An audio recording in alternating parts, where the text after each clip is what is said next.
আলহামদুলিল্লাহ এখন সরকার সাইজ করার পরে চালের দাম একটু সদরাল একটু কমে রাখছে আর কি। এখন সবাই বলতেছে যে দাম কমবে, এখন মার্কেটে এসে দেখতেছে দাম বাড়তি। সবার সাথে একটু তর্ক বিতর্ক তো হবে, ব্যবসা মানে তো তর্ক বিতর্ক। কাস্টমারের সাথে তর্ক বিতর্ক আমাদেরও হচ্ছে, কিন্তু বিষয়টা এমন না চালের দাম গতকালকে আর আজকে মিলে 200-300 টাকা বাড়ছে।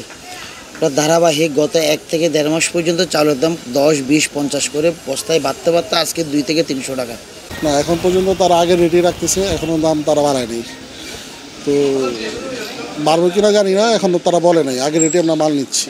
কারণ বাংলাদেশে একটা বড় ধরনের বন্যা হয়েছে, ধানের একটা ক্ষয়ক্ষতি হয়েছে, ওইটার দিকে মিল মালিকটা বলতেছে যে ধানের সংকট, ধানের দাম বেশি, তাই তারপরে গাড়ি পরিবহনের দিক থেকে একটু দাম বেশি। ওকে 3 বছকা দাম আলহামদুলিল্লাহ দাম খুব সস্তা আছে, দাম আরও পরবর্তী আরও কম হবে। ওটা এমন না আজকে একদিনে বেড়ে গেছে, যে আজ থেকে 1 মাস আগে চাউল নিয়ে গেছে সে আজকে এসে দেখতেছে 200 টাকা দাম বেশি। তার মানে এই না আজকেই বাড়ছে, ওটা ক্রমান্বয়ে বাড়ছে, 10-20 করে বাড়ছে। আর আরও পরবর্তী দাম আরও একটু কমে যাবে, সেজন্য আমরা গরিব মানুষ যারা আছে তাদেরকে একটু মানে এখন বর্তমান ভালো আছে আলহামদুলিল্লাহ। সেই জন্য একটু মানে চাউলের দাম একটু এই বস্তায় 100-150 টাকা বাড়তি, ওরকম মিল মালিকরা বলতেছে আর কি। হ্যাঁ, আগে রেটে মাল নিচ্ছি, না কমেও নাই বাড়েও নাই।